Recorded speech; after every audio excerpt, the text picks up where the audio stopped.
back to Throw Lefty, the podcast where we talk about resilience, challenge, and what it means to show up. I'm Reagan, your host, and today I'm honored to be with Ben Harrow, an Army veteran, double amputee, and a fellow lacrosse player actually, and a family friend. We have taken many different roads, but the field of resilience both brought us here. So Ben, thank you so much for coming on. I'm so happy that you could be here. I know you played lacrosse at West Point. What was that like? Yeah, the I played lacrosse at West Point, and I guess I'll back up a second too, because I know you're in Northern Virginia. I actually played high school lacrosse in Virginia. I went to a place called Woodbury Forest. It was a boarding school down in Orange County. We'd come up to Loudoun and mostly DC area and beat up on all the DC teams. We won the Virginia State Championship my junior year, and then lost in the semifinals my senior year. I grew up playing lacrosse on Long Island, played high school lacrosse, and ended up at West Point, and I loved it. Going to the military academy is very difficult, but being on a sports team there, it makes it a little bit easier because it's kind of like your fraternity or sorority, and you're constantly with your team, and your teammates are your best friends. You're taking all your meals, you're eating all your meals every day with your teammates. You guys sit at the same table, you see each other up in the locker room after classes, so you're spending like the entire time with your teammates that end up becoming really like your brothers. Especially for us at that time when I was at West Point, and the global war on terror was going on. 9/11 happened actually my freshman year at school, so I entered West Point before we were at war with anybody. So it was kind of a unique time. And seeing upperclassmen that I had played lacrosse with, they graduate my freshman year. They were seniors on the team, and then a year later, they're sending back pictures and stuff of them invading Baghdad and going into Iraq and Afghanistan. So it was an interesting time to be playing lacrosse up at West Point, and being in the military at the same time. But I loved it. I mean, I love playing lacrosse. I try and give back to the sport that meant so much to me all the time. Unfortunately, my son and daughter haven't gravitated towards lacrosse as much as friends of, the lacrosse world is so small. So when I was in the DC area, doing all my recovery and rehab, and then we ended up living in the DC area for a little bit in Bethesda, I'd go up to Hopkins, and I played versus Coach Petramala when I was at West Point, and we played Hopkins, and he gave my son like a stick and some gloves, and I think he just used it as like boxing gloves, and that was it. Like, never really touched the stick, right? Yeah. For the people listening, like obviously you see them playing at this school, but they don't know about like the recruiting process. I'm going through the recruiting process right now. What was Yeah, the recruiting process for you? Because for me, it's like it's pretty challenging to like get in front of the school and then finally like get committed. So like what yeah. was your like recruiting process? So that's actually a great question, because lacrosse nowadays, and I assume it's the same for sports across the board. So when I was in high school, I graduated high school in 2000. For me, playing high school lacrosse, it was more, first off, club lacrosse like nowadays wasn't a thing. It was all about where you played high school lacrosse. Nowadays, you play for a school. You also have to play for a club. Yeah. Social media is a huge thing now, so kids are constantly putting their highlights on social media. And so from a coaching perspective, it's a lot easier for coaches to see kids play. But at the same time, I'm sure it's difficult because now you have all these kids trying to send you links, and you're trying to look at stuff. So once again, to date myself, I guess, if you're going to send a highlight reel, it was on a VHS cassette, right? Like, I don't even think we were sending out DVDs. But it was more about where you played high school, and even more so during the summer where you went to camp, right? So for me, I in high school, all I knew was I wanted to play Division 1 lacrosse or D3 or D2. I mean, honestly, I was up for, and I was getting recruited across the spectrum, but I knew I wanted to play for a competitive program, and I was going to college to be a lacrosse player. I wasn't going to. I knew I wanted to continue to chase my dream of just being a competitive athlete in college. And so I went to a bunch of different lacrosse camps because I knew I needed to be seen. And that's you want to play in front of the coaches that hopefully you want to be playing for in college. And so I went to Army lacrosse camp. I went to Navy lacrosse camp. I ended up getting mostly recruited by those two schools: Air Force, Hofstra, Delaware, some other schools I can't like recall, but those are just the ones I remember. And those guys all saw me at another camp I went to called Top 205. which was basically, I don't know if it's still around, but at the time, it was kind of like the select camp. And a coach could only recommend so many kids to go there. You had to get a recommendation from your coach to go there. And so it was me and maybe four other kids from my team at Woodbury that ended up going to top 205. And at top 205, all you do is you just play, there was the first night you did like a practice, and all the coaches from all over were there taking notes. And then the rest of the time, you're just playing games and you're getting scouted the entire time. It just so happened that the coach that I got assigned to, that was my coach, was one of the West Point assistant coaches, and he like heavily recruited me to get to school up at West Point. And so, it was just really about exposure and getting yourself in front of coaches. And I'd say my advice to you as a young high school lacrosse player is the exposure piece. However you do that, nowadays, if it's social media, if it's camps, but I tell my son this now with soccer, you want to go play professionally over in Europe, or you want to play for a big academy. Nobody knows who you are until you get out there and you got to show yourself. I mean, I make it a joke when I explain to like my friends who don't understand like, like what is it like? I explain it literally like dating. Like it's literally like they don't know who you are, then you like introduce yourself. You start with our app like IWLCA. You have to email them, and then, they'll reach back to you, now you guys are talking. And then once like things start to move forward, you guys go to phone calls, and then you can text them, and then all of a sudden, like, they ask you out and you guys are recruited, like, you're recruited. Like, Yeah. I make it like a little joke, like dating. Yeah, now it's literally just all online. You start with the app, and then you can start emailing them, and then they'll ask you, hey, I'd love to set up a phone call. You set up a phone call, learn more about their school, and then it's like, hey, if you have any questions, just reach out. This is my number. So then you reach out to their number, and then like you keep them updated through the phone number, and then they'll be like, hey, I'd love for you to come down to visit. Then the whole thing happens. So So what? So now, what's the NCAA rule with recruiting of how, like, you could be a junior to reach out to a coach, or you could be a junior in high school for them to talk to you? D3 can start talking to you way earlier than D2 and D1. D1 can't start talking, like actually like emailing you back until September 1st. Offers for D1 and D2 aren't allowed until September 1st. But Yeah. for D3, like you can get offers like, I think it's like last month you could start getting them. And not to, there's no shame. Like, I know that there's a lot of top D3 programs Yeah. that could definitely just toast D1 programs. It's really just the size of the school and how many athletic programs they have, and a lot of variables that make it D1, D2, D3.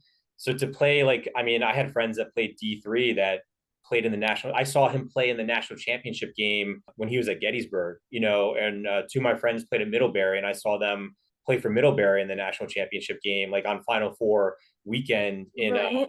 it was at Rutgers at the time, so it's like that's awesome. You're still achieving something, you're still playing at a super high level. At the end of the day, I think it's too, like, whatever the student athlete is looking for from that college experience as well. Going to maybe a smaller school, Right. where it's a little smaller, closer knit type of family vibe compared to going to like a University of Maryland where like you're one out of 30,000. I went to go visit a bunch of schools just, to get the idea. Like I started beginning of sophomore year, like getting to know like what I would want in a school. I went to Virginia Tech just to visit, and I stopped in one of the classrooms, and there was like 300 kids, and like I went and sat in there, and the teacher didn't even notice. Like you're like I wasn't a kid there. And I do better with like a smaller class size, to where like the teacher will like see the look on my face when she's talking and be like, she does not understand what she is saying. So, I've like been looking at like the, D3 schools, and I mean, it's super fun. Like you get to go, we call them prospect camps. I don't know what you guys call them. I know some people call them ID camps. Like there's so many different names for like getting in front of Yeah, that's coaches, what Top but 205 was. It was a prospect ID camp. And yeah, I'm sure there's a bunch of them now, because it's just the sport has grown so much. it's definitely become like a bigger like community of lacrosse. It's super exciting, especially with like club, like, you have tournaments. I have a tournament every single weekend in June. Yeah. Until like, and this year's probably like the hardest year. I mean, The other thing too, and it's good and bad, and I talk about it a lot. I've talked about it here on the podcast and the studio that I'm in right now, and just talking to other parents. And I was actually just talking to one of my college teammates when we were catching up that, when I was growing up, and I know that makes myself sound so old, even though I still feel like I'm like 28 years old mentally. You grow up playing three, four different sports, and I grew up playing hockey like very competitively, and I got into lacrosse because of hockey. And even when I was younger playing ice hockey, I still played soccer, I still played basketball, I played pickup football, I wrestled for a little bit, and then I played lacrosse in the spring. But hockey was the ongoing sport from September to like May. I was still like I played club hockey, and I thought that was like my thing, and I want to be a professional hockey player. But how I got into lacrosse was my hockey coach said, "Listen, during the summer, just go to one hockey camp and then go pick up a lacrosse stick because the skills are so similar." Right. Nowadays, and I think it's kind of a disservice, is kids focus and try and specialize in one sport, I think, way too soon. And now, because of the club game, because how competitive it is, how everyone wants to go and play in college, you're like you said, you have club tournaments like all of June, all of July. Like, you're not also playing other sports, which make you a better athlete and a better lacrosse player, because there's a lot of skills that you learn, in the men's game, from hockey, from football, from soccer, from basketball, that translate to being a great lacrosse player. Like when I was growing up, the guys that I saw playing lacrosse, they were only playing lacrosse in the spring. I was only playing lacrosse in the spring. So like all the names that I saw playing as kids, like Terry Reardon played for Hopkins, Blake Miller, Coach Petramala, like all these guys were great lacrosse players, but they played other sports. And that's actually what made them like tough, resilient athletes, which translates into being a great lacrosse player. Nowadays it's different, and the game's different, and the athlete's different. And I get it. And there's, pros and cons to it. I tried soccer, my footwork, because my foot was like, I have to tell it to lift, so I found myself like falling on the field all the time. All of a sudden, like, third grade, tried goalie and I loved it. And that's like also the hardest part about recruiting for a goalie, that the coaches like they'll take like 4 to 5 midfielders or, 4 attackers, but they only take one goalie per like year. So it's Yeah. like they like to wait longer. So like the recruiting process is so much longer for goalies. I started playing travel fourth grade just because, I tried goalie and I was like, wait, but this is like really fun. I just knew that if I like if I didn't play year round, like my hand would get so much tighter and my skills would just drop lower and lower every single year. And I love the game of the sport. Like it's like I love the game. Like it was just fun to be out on the field. Like, a lot of people think I'm crazy, but like I loved being in goal. The lacrosse goalie is definitely a different psyche. I felt like the lacrosse goaltender, you can tell in a room who the goalie is. Like Right. they're a Yeah. little off. Like, Yeah, no, I get what you're saying. yeah. But listen, I get I totally understand what you're saying, because in hockey, I played goalie growing up, and I loved goalie because probably for all the same reasons. Like, it's all on you, right? Like, Hmm. if the puck goes in or the ball goes in, it's really on you, right? So there's no one else to blame. I liked being kind of this special position, and Right. the focus is on you. And I mean, there's nothing better than kind of diving across a crease or getting a piece of a ball and like making an amazing save, right? Like I always felt like, yeah, like I did that, and not to like skip around, but after I got injured and I started playing sled hockey, and at first I was trying to skate again, or on the sled, and I have a banged up hand, so I understand the hand stuff, and like my grip wasn't as strong as obviously my hand that didn't get as badly banged up. I sat in goal again, and I loved it, and it helped me physically and mentally, being able to play sled hockey and being able to be a competitive athlete again, and just feeling like, all right, well, I don't have any legs, but the sheet of ice is still the same sheet of ice. You walk into a hockey rink, it smells like a hockey rink. The goal is Right. still 4x6. We're still playing 5-on-5. Like, the game is the same. I'm missing some components, but I'm still catcher blocker and diving across the crease, and like I'm back to how I felt. Like, it's on me, right? And so I love that aspect of being a goalie. Would you like to share like some about like your story while you're deployed? Yeah, so I graduated from West Point, and you leaving West Point, you do 5 years of military service. I commissioned as an infantry officer at first, went to Iraq, was in Iraq for 15 months, and while I was in Iraq, I had the opportunity to work with several different special forces teams. And I kind of knew about SF, special forces, or SF as I'll refer to them, or Green Berets as we're known. I kind of knew a little bit about what they did. I knew that they were kind of like special secret guys. So I didn't know the full spectrum of what special forces does and what they bring to the fight. But working with them, I was like, this is the varsity. I want to be over here and be one of these guys. So I came back from Iraq, put my packet in to go to selection. As an officer, there's the first round and kind of a gate just on paper where they see what you look like on paper if there's somebody that they want to come to selection and try out for the special forces regiment. Got invited to selection, went to SFAS, special forces assessment and selection, in the summer of '08. Was selected, and then from there I started what's called the special forces qualification course. And that was about a year and a half pipeline of training to become a Green Beret. A lot of physical training, a lot of tactical training. There's language training, because a lot of what we do as Green Berets is working in other countries with the partner force. Not just every day what you would probably see, like what you're probably familiar of, like special forces and like movies of, guys riding around on helicopters and assaulting a target. Like that is part of it. But there's a lot of other stuff that I call SF.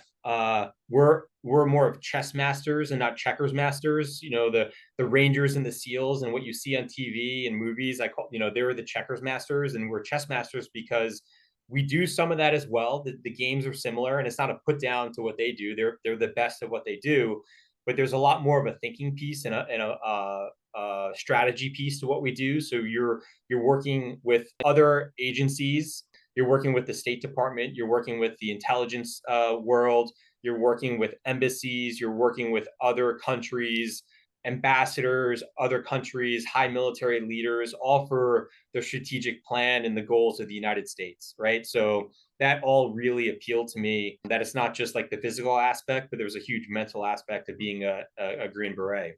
So I did 2 deployments as a special forces team leader to Afghanistan. They were both great deployments. I love being an SF guy. I had one bad day, but it's part of the job, and it's special operations is a full contact sport. 15 May 2012, I ended up stepping on a IED, which resulted in me losing both my legs above the knee and a bunch of other injuries. Lost 2 fingers in my right hand. The bomb ripped off part of my forearm. It was a long recovery process. Along the way, I don't want to say I invented, but I made myself patient zero and redeveloped a process to regrow bone to get myself up and walking and the ability to walk again, because I had so much bone taken off my right leg that I couldn't wear full size prosthetics and cruise around on robot legs like I do now. So with that process, I actually ended up setting 2 medical world records, one for the shortest bone to ever do bone lengthening on, and the second was for the most bone regenerated on a human. So I ended up regrowing about 5.5 inches of bone on my right femur, so that way I can get myself up and walking. And so, because I made myself patient zero, it turned into a process that they started to do for other guys at the hospital that were still stuck in a wheelchair or didn't have a good prosthetic fit. So, I know guys that got injured around the same time that went through and did the same process, and they got up and walking and were doing great things. And that's kind of the short and sweet of it, of my military career and getting injured. I find that one thing I get a lot is like answering questions from people when they ask, what recommendations do you have for people, and like how do you handle like questions like that? I mean, I know it's just coming out of a place of curiosity. Like, Yeah. I don't think anyone's ever teased me, but it's probably because I was, a trained killer that nobody teases me about losing my legs. I'm just kidding. I'm not a trained killer. No, no one. I've never been like teased about it, and but I can see, from your standpoint, like a youth, because kids can be mean, and I can definitely see younger kids like teasing about that because kids don't know, right? But I know for me, when I get asked, I, I just know that they're curious about it, So I tell them what happened, and sometimes I tell them I stepped on a bomb, and they're like, "Wait, what? Like you stepped on a bomb? Like how? That's Yeah. that's a thing? Like holy shit! Like you're alive? Like." So, it's really coming out of a place of curiosity. A lot of times it's, most of the times, honestly, it's kids, because a lot of kids have not seen somebody walking around on a set of robot legs and they think I look like Iron Man or like some sort of X-Men.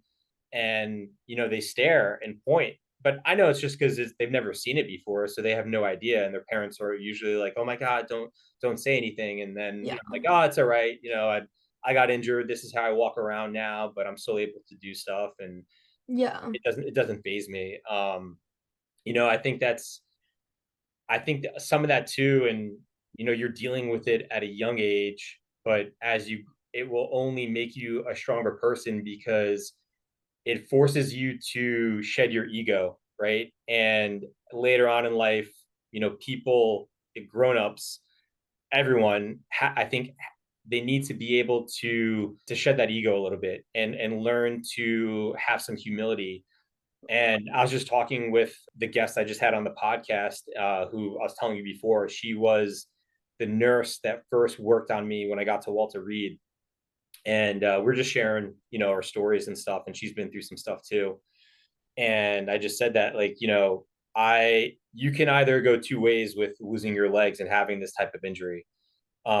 You can either use it for a place of growth and realize, like, all right, I was a college athlete, I was a tactical athlete, like I was almost like a professional athlete. Like I was the guy. I was the special forces guy. I was a cool guy. I was doing the cool missions. Like I was a varsity athlete, like in the military. Yeah. On one day, the very next day, I am stuck in a hospital bed. I literally can't do anything for myself. She's feeding me. She's helping me go to the bathroom. I can't use my arms. It is the most humbling experience. And being able to take a piece of humble pie and kind of realize, like, what's important. What do I need to get myself out of this hospital bed? What's important for me going on and forward? It can be very humbling. And some people do very well with that and can, build themselves back up stronger, because that's how you grow, is to step outside your comfort zone and realize and deal with uncomfortable things, like physically, mentally, emotionally. Having a handicap or a disability that is mentally and physically uncomfortable at times, and you can grow from that. Some people don't grow from that, and I've had friends that have taken their own lives because they can't deal with the fact that they don't have legs anymore, and they think that they're a different person, right? But mentally, you're still the same person up here. Right. And I feel like you said, like for my like with growing up with it, kids, they just, like they don't understand. So like I'd be running and my arm would get really tight up to my body and they'd be like, why? Like obviously like I've got a bunch of like rude things said to me, like I'm sure they didn't mean it at the moment, but Yeah. just like having to like get over like, they don't understand what it's like.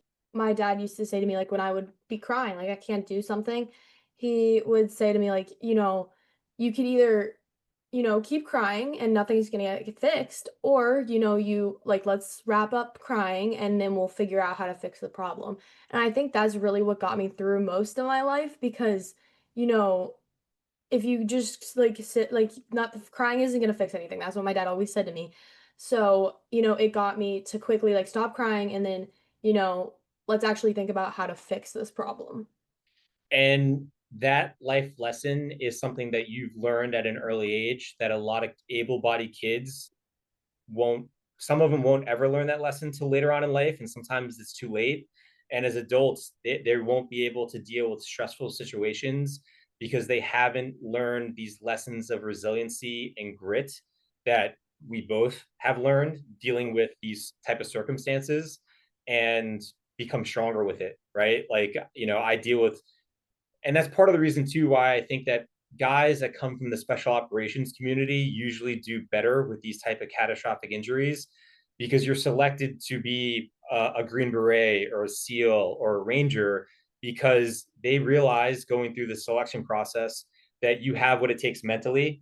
Physically everyone is a stud, but what they're really looking for is somebody that has the mental fortitude to deal with the suck, right? And you're dealing with the suck every day. If somebody says something and makes you feel uncomfortable, but now you've gotten to a point emotionally and mentally, you've stepped outside your comfort zone so much that before maybe your comfort zone was here when people would question about your arm, I mean, now it's like out here, like it doesn't matter what people say. You're like, yeah, it's tightening up, but like we got a game to play. Like, let's go. Like this doesn't matter. Exactly. Like I still got to go get the ball.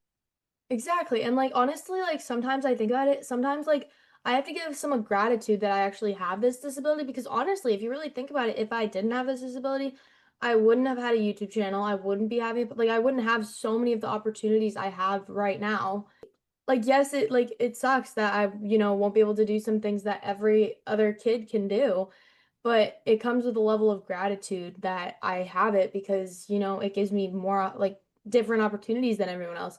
Everyone understands like social media, people have no like level of respect. Like they have like, if you post on social media, people will say whatever they want because they're behind a screen. Like if you don't know them, I went viral on TikTok once and it had nothing to do with my disability. It had nothing to do with anything about like me. It just like it was just a funny TikTok that I was making. And they saw my hand and the comments, I just like I couldn't go through them. Like I literally had to like turn them off because like I had like 300, 400 comments just like like insulting my hand and my arm and I was just like I'm like I just can't like And I'm sure at the time you thought reading those comments, it felt like the spotlight, like this is it. Like this is not that it's the most important thing in the world because it's not, but like it probably at the time you thought it meant so much. And it right, probably it took so much emotional like energy out of you.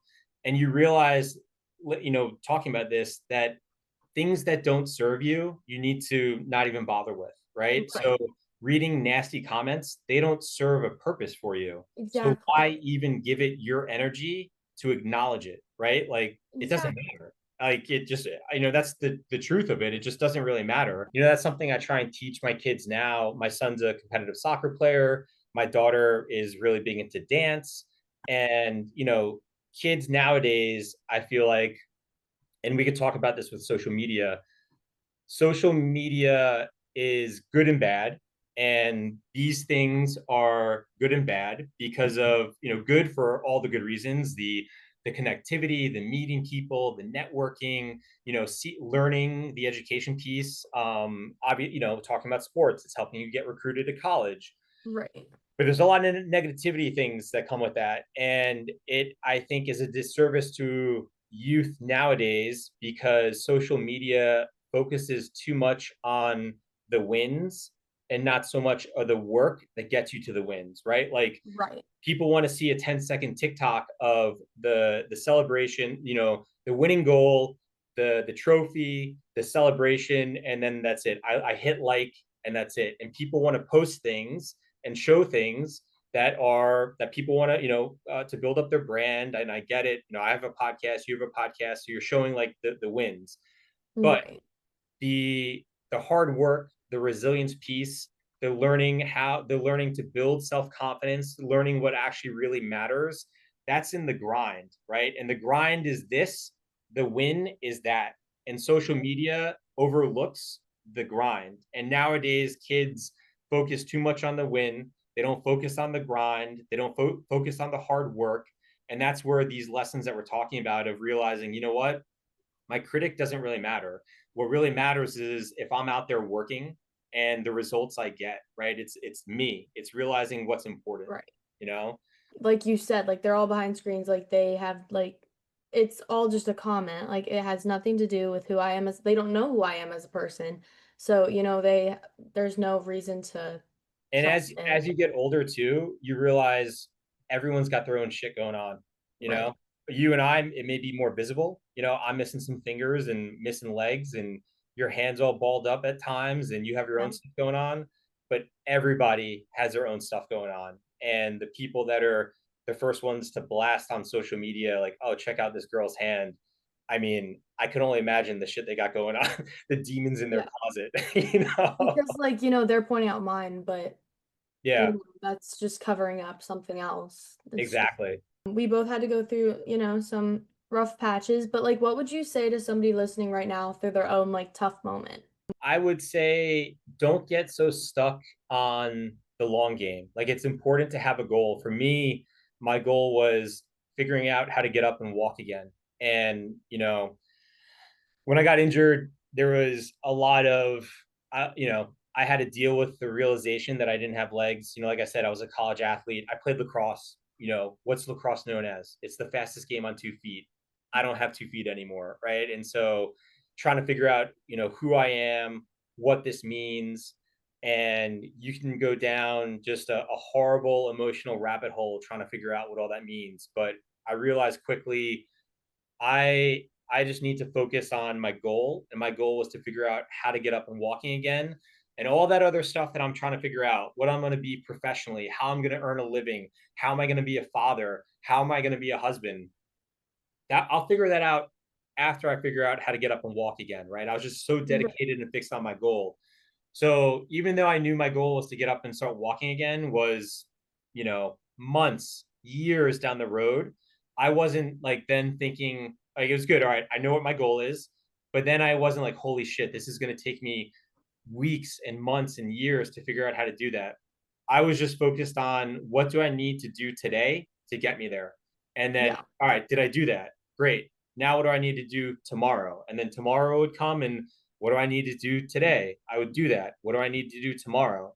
And so just trying to figure out like the small tasks, the small, and then celebrating the small victories Right. before you know it, it's been an entire year, and you're like, well, I got myself, now I'm working out again, now I'm putting on muscle again, now I'm living my life again, now we're going out again, and then before I know it, I'm up and walking. And so it's every day the consistency, and not focusing on, oh my god, it's going to take me so long to get there, right? So the small consistent wins.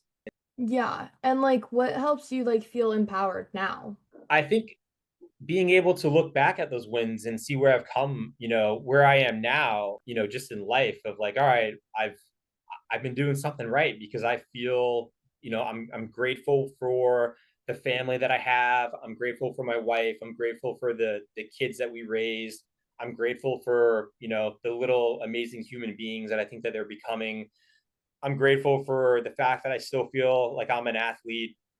I'm grateful for the fact that I'm still a competitor. To myself athletically. I'm 44. I'm not playing competitive sports anymore, but I'm still in the gym.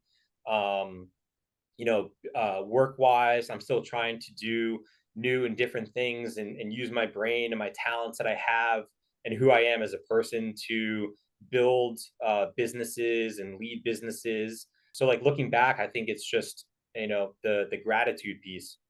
Yeah, absolutely. Well, thank you so much for coming on here, sharing your story. Before you go, what's one thing you hope to take away from your journey?